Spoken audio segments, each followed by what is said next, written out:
Very good morning students, welcome back to my channel which is by me biology with me यानी मीनाक्षी के साथ। तो previous video में हम लोगों ने क्या स्टार्ट किया था, बेसिडियोमाइसीटीज स्टार्ट किया था और उसका एक रिप्रेजेंटेटिव लिया था हमने एगेरिकस। एगेरिकस के हमने वेजिटेटिव स्ट्रक्चर पढ़ ली थी, रिप्रोडक्टिव स्ट्रक्चर पढ़ ली थी, एसेक्सुअल रिप्रोडक्शन पढ़ लिया था। आज हम पढ़ते हैं एगेरिकस के अंदर सेक्सुअल रिप्रोडक्शन किस तरह से होता है। ठीक है, सेक्सुअल रिप्रोडक्शन की क्या कंडीशन होती है कि सेक्सुअल रिप्रोडक्शन हमेशा अपोजिट स्ट्रेन्स के बीच में होता है। ठीक है, तो एगेरिकस की जो स्पीसीज होती है वो कैसी होती है, हेट्रोथैलिक होती है। ओके, इनके मेल और फीमेल गैमेट्स बोल सकते हैं या फिर बोल सकते हैं कि अपोजिट जो स्ट्रेन है कि एक पॉजिटिव स्ट्रेन होगी एक नेगेटिव स्ट्रेन होगी, वो दोनों अलग अलग प्लांट बॉडी होती है। ओके, तो फर्स्ट कंडीशन क्या है हमारे पास में कि इनकी जो प्लांट बॉडी होती है, इनकी स्पीसीज जो होती है वो हेट्रोथैलिक होती है। ठीक है, नेक्स्ट आता है कि इनके अंदर सेक्स ऑर्गन जो है वो एब्सेंट होते हैं, कोई एडिशनल इनके अंदर सेक्स ऑर्गन नहीं बनता है। इनके नॉर्मल अलग अलग स्ट्रेन्स के बीच में कॉन्जुगेशन होता है, कॉन्जुगेशन से सेकेंडरी माइसीलियम बनता है। सेकेंडरी माइसीलियम जो है वो बेसिडियम का फॉर्मेशन करता है, बेसिडियम का डेवलपमेंट करता है और बेसिडियम में क्या होते हैं, बेसिडियोस्पोर्स बनते हैं। ठीक है, अब हम देखते हैं कि सेकेंडरी माइसीलियम, सबसे इंपॉर्टेंट चीज क्या है, बेसिडियम और बेसिडियोस्पोर्स कब बनेंगे, जब सेकेंडरी माइसीलियम बनेगा।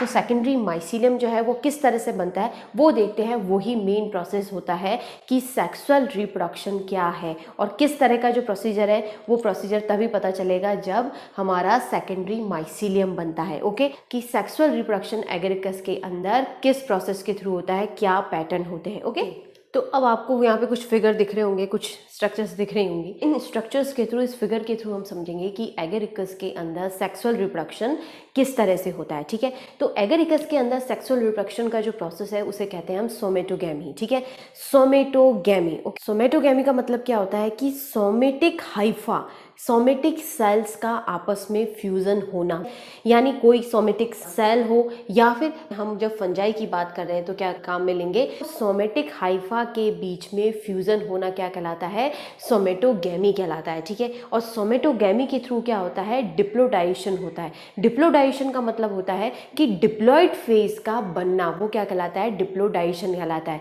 और डिप्लोडाइजेशन जो है वो किसके अंदर होता है, डिप्लॉइड फेज किसके अंदर आती है, सेकेंडरी माइसीलियम के अंदर आती है। ठीक है, सोमेटोगैमी के थ्रू सेकेंडरी माइसीलियम बनता है, सेकेंडरी माइसीलियम से बेसिडियम बनता है और बेसिडियम के ऊपर बेसिडियोस्पोर्स बनते हैं और बेसिडियोस्पोर सेक्सुअल स्पोर्स होते हैं एगेरिकस के। ओके, अब क्या होता है, सोमेटोगैमी के अंदर भी क्या होता है, तीन स्टेप्स होते हैं। फर्स्ट होता है प्लाज्मोगैमी, सेकंड होता है कैरियोगैमी और थर्ड होता है हमारे पास में रिडक्शन डिवीजन यानी मियोसिस। ठीक है, तो तीन स्टेप्स के थ्रू सोमेटोगैमी होती है। सोमेटोगैमी के अंदर क्या प्रोसेस होता है, प्लाज्मोगैमी होती है, कैरियोगैमी होती है और मियोसिस होता है। ठीक है, तो ये जो प्रोसेस है ये स्टार्ट कैसे होता है कि दो मोनोकैरियोटिक हाइफा जो है वो आपस में कांटेक्ट में आते हैं, क्लोज आते हैं। ठीक है, मोनोकैरियोटिक हाइफा जो है उसका फॉर्मेशन कैसे होता है कि बेसिडियोस्पोर्स के डायरेक्ट जर्मिनेशन से प्राइमरी माइसीलिया बनता है और प्राइमरी माइसीलिया जो होता है वो किस तरह का होता है, मोनोकैरियोटिक होता है, यानी एक ही न्यूक्लियस उनकी हर सेल के अंदर होता है। तो ये एक हाइफा है और एक ये हाइफा है, यानी पॉजिटिव और नेगेटिव स्ट्रेन जो है वो आपस में कांटेक्ट में आते हैं, क्लोज आते हैं।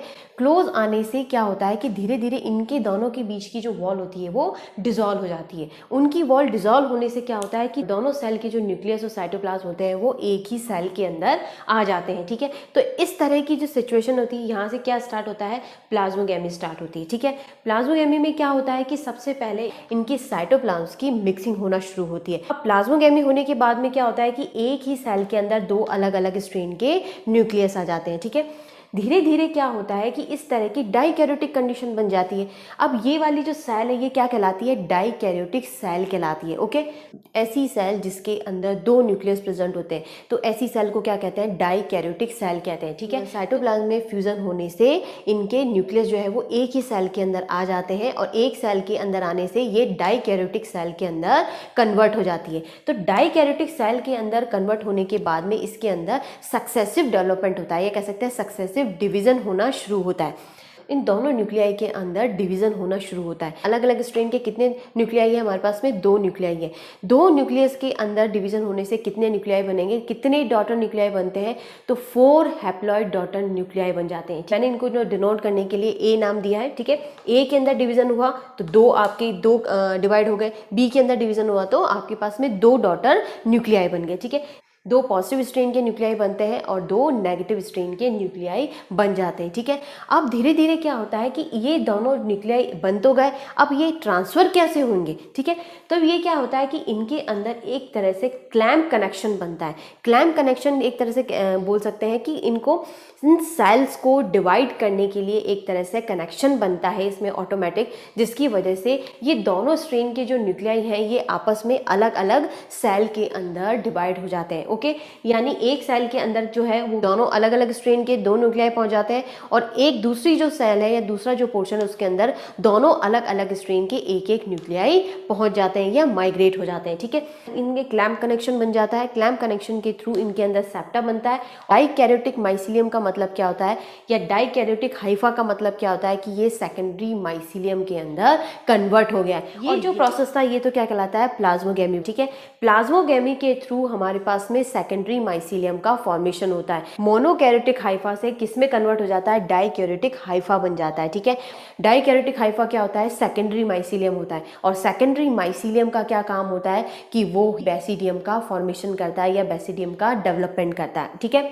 तो प्लाज्मोगेमी होती है, प्लाज्मोगेमी के जस्ट बाद में कैरियोगेमी होती है, ठीक है। कैरियोगेमी का जो प्रोसेस होता है वो किसके अंदर होता है, बेसिडियम के अंदर होता है, क्योंकि ये क्या है, डाइकैरियोटिक हाइफा है, ठीक है। प्लाज्मोगेमी से क्या बनता है, डाइकैरियोटिक हाइफा बनता है। डाइकैरियोटिक हाइफा यानी सेकेंडरी माइसीलियम बनता है।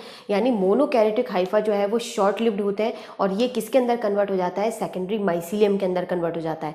यानी मोनोकैरियोटिक हाइफा डाइकैरियोटिक हाइफा के अंदर कन्वर्ट हो जाता है। कौन से प्रोसेस से होता है, प्लाज्मोगेमी से होता है, ठीक है। प्लाज्मोगेमी के जस्ट बाद क्या होता है, डाइकैरियोटिक हाइफा बनता है। डाइकैरियोटिक हाइफा यानी सेकेंडरी माइसीलियम। सेकेंडरी माइसीलियम जो है वो यंग बेसिडियम का फॉर्मेशन करते हैं या कह सकते हैं बेसिडियम का फॉर्मेशन या बेसिडियम का डेवलपमेंट करते हैं, ठीक है। तो प्लाज्मोगेमी के बाद क्या होता है, कैरियोगेमी होती है। दोनों डिप्लॉयड न्यूक्लियस जो है या दोनों जो अलग अलग स्ट्रेन की जो न्यूक्लियाई है इनमें फ्यूजन होना शुरू होता है, ठीक है। दो अलग अलग स्ट्रेन के न्यूक्लियस के अंदर फ्यूजन होता है और वो फ्यूजन किसके अंदर होता है, यंग बेसिडियम के अंदर होता है, ठीक है। सेकेंडरी माइसीलियम से बेसिडियम बनी, बेसिडियम के अंदर कैरियोगेमी का प्रोसेस होता है। कैरियोगेमी के बाद में क्या सिचुएशन आ जाती है, डिप्लॉयड न्यूक्लियस का फॉर्मेशन होता है, ठीक है। तो बेसिडियम के अंदर डिप्लॉयड न्यूक्लियस होता है, ओके।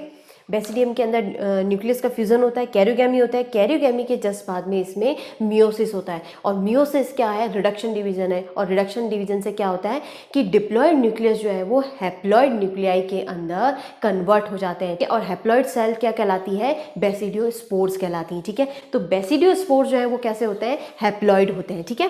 प्लाज्मोगेमी से डाइकैरियोटिक हाइफा बनता है। डाइकैरियोटिक हाइफा से है जो यंग बेसिडियम बनाती है।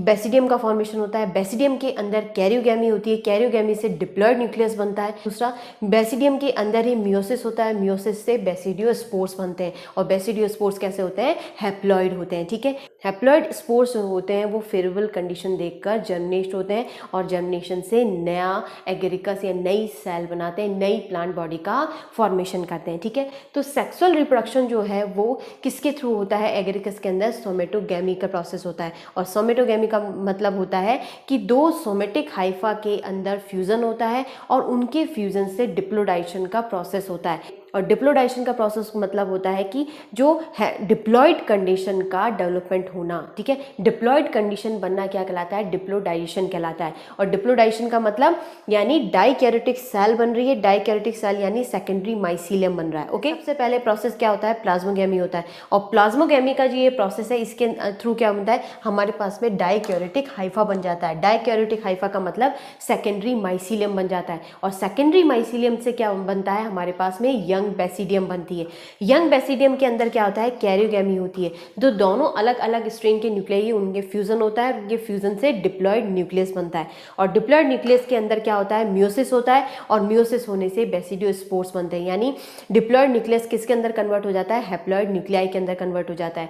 वो क्या कहलाते हैं, बेसिडियोस्पोर्स कहलाते हैं। और बेसिडियोस्पोर्स जो है वो एगेरिकस के सेक्सुअल स्पोर्स होते हैं जो फेवरेबल कंडीशन के अंदर आकर जर्मिनेट होते हैं, ठीक है। तो इस तरह तरह से एगरिकस के अंदर सेक्सुअल रिप्रोडक्शन होता है। ओके, आई होप आप सभी को समझ में आया होगा। फिर भी कोई पॉइंट हो, कोई कंफ्यूजन हो जो आपको नहीं समझ में आया हो, तो आप मुझे कमेंट बॉक्स में मैसेज करके बता सकते हैं। इसके साथ ही बेसिडियोमाइसिटीज भी हमारा कंप्लीट हो गया, उसका एक रिप्रेजेंटेटिव ले लिया, ताकि आपको समझ में आ गया कि एसेक्सुअल रिप्रोडक्शन किस तरह से होता है और सेक्सुअल रिप्रोडक्शन किस तरह से होता है। और बेसिडियोमाइसिटीज जो है वो एडवांस फंजाई है। ओके, तो मशरूम के अंदर सेक्सुअल रिप्रोडक्शन इस तरह से होता है। Okay, so stay tune, till then take care. और हाँ, चैनल को सब्सक्राइब करना ना भूलें। नेक्स्ट लेक्चर में हम लोग स्टार्ट करेंगे हमारा लास्ट सब डिवीजन जो है ड्यूट्रोमाइसिटीज। ठीक है, थैंक यू।